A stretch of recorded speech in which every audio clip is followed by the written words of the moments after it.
ದಿನಗಳಲ್ಲಿ ಅನ್ಯ ಧರ್ಮೀಯರ ವ್ಯಾಪಾರ ವಿಷಯಗಳ ಬಗ್ಗೆ ಮಾಧ್ಯಮಗಳಲ್ಲಿ ಸಾಕಷ್ಟು ಚರ್ಚೆಯಾಗಿತ್ತು. ಇದೀಗ ಹಲಾಲ್ ಬಗ್ಗೆ ಚರ್ಚೆ ನಡೆಯುತ್ತಿದೆ. ನಾವು ಮಾಂಸಾಹಾರಿಗಳು, ಆದರೆ ಹಲಾಲ್ ಹರಾಮ್ ಮಾಂಸ ಅಂತೆಲ್ಲ ನೋಡುವುದಿಲ್ಲ.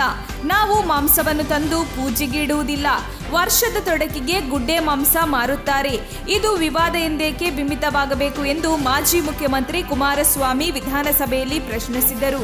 ಮಾಧ್ಯಮಗಳು ಇಂತಹ ಸುದ್ದಿಗಳನ್ನು ಹೆಚ್ಚು ಪ್ರಸಾರ ಮಾಡಬಾರದು. ರಾಜ್ಯದ ಸ್ವಾಸ್ಥ್ಯ ಕಾಪಾಡುವ ವಿಷಯದಲ್ಲಿ ಮಾಧ್ಯಮಗಳು ಸಮಾಜಕ್ಕೆ ಉತ್ತರದಾಯಿಗಳಾಗಿರಬೇಕಾಗುತ್ತದೆ ಎಂದರು. ಇದರ ಜೊತೆಗೆ ಸಾಮಾಜಿಕ ಜಾಲತಾಣಗಳಲ್ಲಿ ಹರಿದಾಡುತ್ತಿರುವ ಪ್ರಚೋದನಾತ್ಮಕ ಪೋಸ್ಟ್ಗಳನ್ನು ಸದನದಲ್ಲಿ ಓದಿ ಹೇಳಿದರು. ಬೆಂಗಳೂರಿನ ಖಾಸಗಿ ಆಸ್ಪತ್ರೆಯಲ್ಲಿ ನರ್ಸ್ ಆಗಿ ಕೆಲಸ ಮಾಡುತ್ತಿದ್ದ ಮಹಿಳೆಯ ಮೇಲೆ ಸಾಮೂಹಿಕ ಅತ್ಯಾಚಾರ ನಡೆಸಿದ ಆರೋಪದಲ್ಲಿ 4 ರಾಷ್ಟ್ರೀಯ ಮಟ್ಟದ ಈಜುಗಾರರನ್ನು ಪೊಲೀಸರು ಬಂಧಿಸಿದ್ದಾರೆ. ಅತ್ಯಾಚಾರಕ್ಕೊಳಗಾದ ಮಹಿಳೆ ಪೊಲೀಸರಿಗೆ ದೂರು ನೀಡಿದ ಹಿನ್ನೆಲೆಯಲ್ಲಿ ಬೆಂಗಳೂರಿನ ಸಂಜಯ್ ನಗರ ಪೊಲೀಸರು ಸಾಮೂಹಿಕ ಅತ್ಯಾಚಾರ ಪ್ರಕರಣದಲ್ಲಿ 4 ವೃತ್ತಿಪರ ಈಜುಗಾರರನ್ನು ಮಂಗಳವಾರ ಬಂಧಿಸಿದ್ದಾರೆ.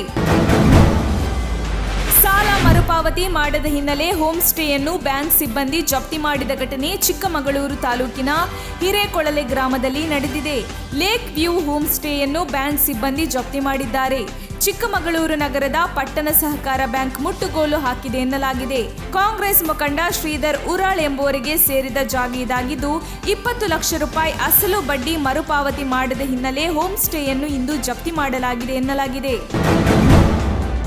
PSI ನೇಮಕಾತಿಯಲ್ಲಿ ಯಾವುದೇ ಅಕ್ರಮಗಳು ನಡೆದಿಲ್ಲ. ಪರೀಕ್ಷೆಯಲ್ಲಿ ಬ್ಲೂಟೂತ್ ಬಳಕೆ ಮಾಡಿ ಅಭ್ಯಾಸ ನಡೆಸುತ್ತಿದ್ದ ಮಾಹಿತಿ ಆಧರಿಸಿ ಬೆಳಗಾವಿ, ಕಲಬುರಗಿ ಸೇರಿ ಕೆಲವು ಕಡೆ ಹೋಟೆಲ್ ಮೇಲೆ ದಾಳಿ ನಡೆಸಿ ಹಲವರನ್ನು ವಶಕ್ಕೆ ಪಡೆಯಲಾಗಿದೆ ಎಂದು ಗೃಹ ಸಚಿವ ಆರಗ ಜ್ಞಾನೇಂದ್ರ ಸ್ಪಷ್ಟಪಡಿಸಿದರು. ವಿಧಾನ ಪರಿಷತ್ನ ಶೂನ್ಯ ವೇಳೆಯಲ್ಲಿ ಕಾಂಗ್ರೆಸ್ ಸದಸ್ಯ ಅರವಿಂದ್ ಕುಮಾರ್ ಅರಳಿ ಪ್ರಸ್ತಾವಕ್ಕೆ ಗೃಹ ಸಚಿವರು ಈ ಉತ್ತರ ನೀಡಿದ್ದಾರೆ.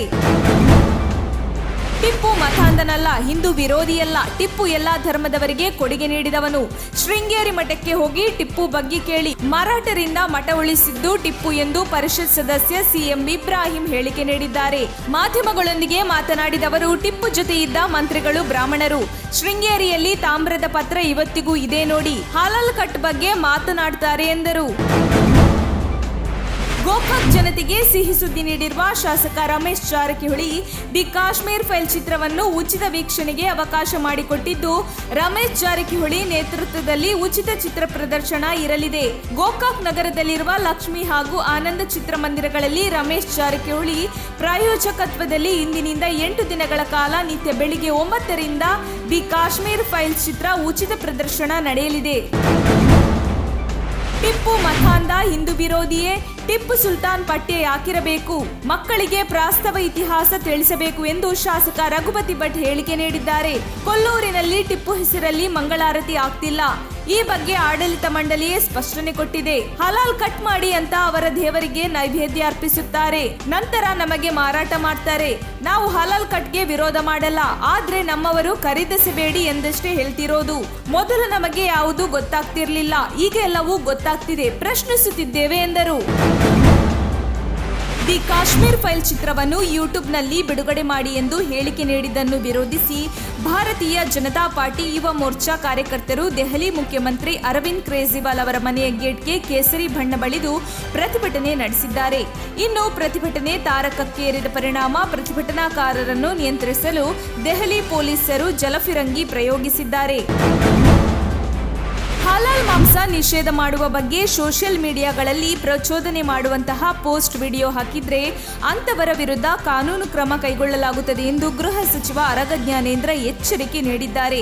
ಸೋಷಿಯಲ್ ಮೀಡಿಯಾದಲ್ಲಿ ಪ್ರಚೋದನೆ ಮಾಡಿದವರ ವಿರುದ್ಧ ಪೊಲೀಸ್ ಕ್ರಮ ಕೈಗೊಳ್ಳುತ್ತಾರೆ.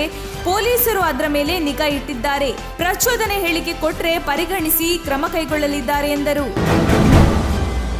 ಕೇಂದ್ರ ಮೀಸಲು ಪೊಲೀಸ್ ಪಡೆಯ ಬಂಕರ್ ಮೇಲೆ ಬುರ್ಕಾ ಧರಿಸಿದ ಮಹಿಳೆಯೊಬ್ಬಳು ಬಾಂಬ್ ಎಸೆದಿರುವ ಘಟನೆ ಜಮ್ಮು ಕಾಶ್ಮೀರದ ಬಾರಾಮುಲ್ಲಾ ಜಿಲ್ಲೆಯ ಸೋಪುರೆ ನಗರದಲ್ಲಿ ನಡೆದಿದ್ದು, ಈ ದೃಶ್ಯ CCTVಯಲ್ಲಿ ಸೆರೆಯಾಗಿರುವುದಾಗಿ ವರದಿ ತಿಳಿಸಿದೆ.